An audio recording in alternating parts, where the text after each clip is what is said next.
अनेक वर्ष निघून गेली, अनेक परंपरा जातात येतात, पण बळीराजाचा पोळा हा सण मात्र प्रत्येकाच्या मनात रुजलेला आहे।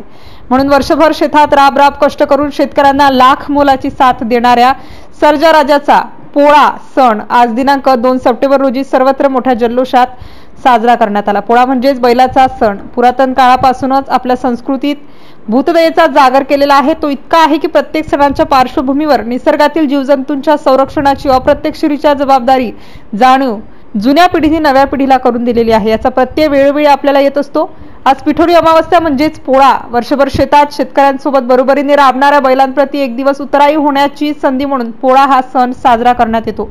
बैल हा प्राणी शेतकऱ्याचा जीवाभावाचा असतो, त्यामुळे वर्षाचा एक दिवस तरी त्याची कष्टदायक कामापासून सुटका व्हावी आणि त्याची वर्षभर केलेल्या कामाबद्दल कृतज्ञता व्यक्त केली जावी यासाठी बैल पोळा साजरा केला जातो।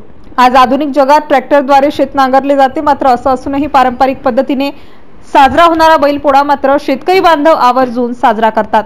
हा सण साजरा करण्यामागची भावना नक्कीच कृतज्ञतेची असते। निसर्गातील प्रत्येक वृक्ष, वेली, प्राणी, डोंगर, नदीची पूजा करून त्यांची कृतज्ञता व्यक्त करण्याची परंपरा भारतात आहे। ही परंपराच माणसाची निसर्गाशी असलेली नाळ कायम जोडून ठेवत असते। म्हणूनच शेतकरी आपल्या कष्टकरी मित्राशी कृतज्ञता व्यक्त करण्यासाठी दरवर्षीच पोळा हा सण येणार आहे म्हणून उत्सुक असतो। बळीराजाची आपल्या सर्जाराजाला सजवण्यासाठी त्याचा साज शृंगाराचे साहित्य खरेदी करण्यासाठी बाजारपेठेत रेलचेल असते। पोळा हा सण श्रावण महिन्याच्या अखेरीस येत असतो। श्रावण अमावस्येला अर्थात पिठोरी अमावस्येला शेतकरी बांधव आपल्या सर्जाराजाचा हा सण मोठ्या उत्साहाने साजरा करीत असतात।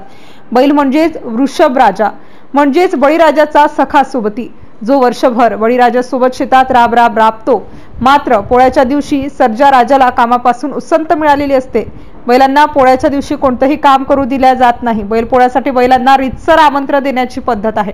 यासाठी आज आवतन घ्या आणि उद्या जेवायला या अशा शब्दात बैलांना घरोघरी आमंत्रण दिले जाते। गोडाधोडाचा पुरणपोळीचा घास त्याला भरविला जातो। तसेच पोळ्याच्या दिवशी सकाळी बैलांना आपल्या गावातील नदीवर अंघोळ घालण्यासाठी नेण्यात येते आणि प्रत्येक शेतकरी या दिवशी आपल्या बैलांचा मोठ्या कुतूहलाने साज शृंगार करताना दिसतो।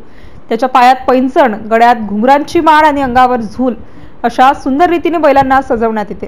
सायंकाळी त्यांना मारुतीच्या मंदिरात दर्शनासाठी नेण्यात येते, तेव्हा सर्व शेतकरी बांधव आपापल्या जोड्या घेऊन एकत्र एका ठिकाणी येतात, जमतात। आंब्याच्या पानाचे तोरण लावून बैलांना रांगेत उभे करण्यात येते। ढोल ताशांच्या गजरात बैलांच्या शर्यती लावल्या जातात। ज्या शेतकऱ्यांच्या जोडीला सर्वात चांगले तयार केले जात असेल त्या जोडीला पारितोषिक दिले जाते। गावातील परंपरेनुसार उत्सव साजरा झाल्यानंतर कार्यक्रम संपन्न होतो। घरी निघताना बैलांना घरोघरी नेला जाते व तिथे आया बाया बैलांची पूजा करतात। घराघरांमध्ये सुद्धा 5 मातीच्या बैलांचे पूजन करण्यात येते।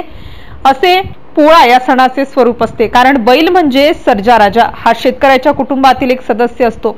मुळात शेतीसाठी बैल ही संकल्पनाच नष्ट होण्याच्या मार्गावर आहे। त्यामुळे हौसे खातर का होईना सदन शेतकरी हे पशुधन सांभाळतात, त्यांची सेवा करतात। कितीही यांत्रिकीकरण झाले असले तरी, कितीही आधुनिक शेती झाली असली तरी शेतकरी आणि बैल हे नातं नेहमीच अतूट राहणार आहे। तसेच शेतकऱ्यांवर कितीही मोठी संकटे आली तरी मात्र बळीराजाच्या या दिवशीचा उत्साह हा कायमच असतो, एवढे मात्र खरे।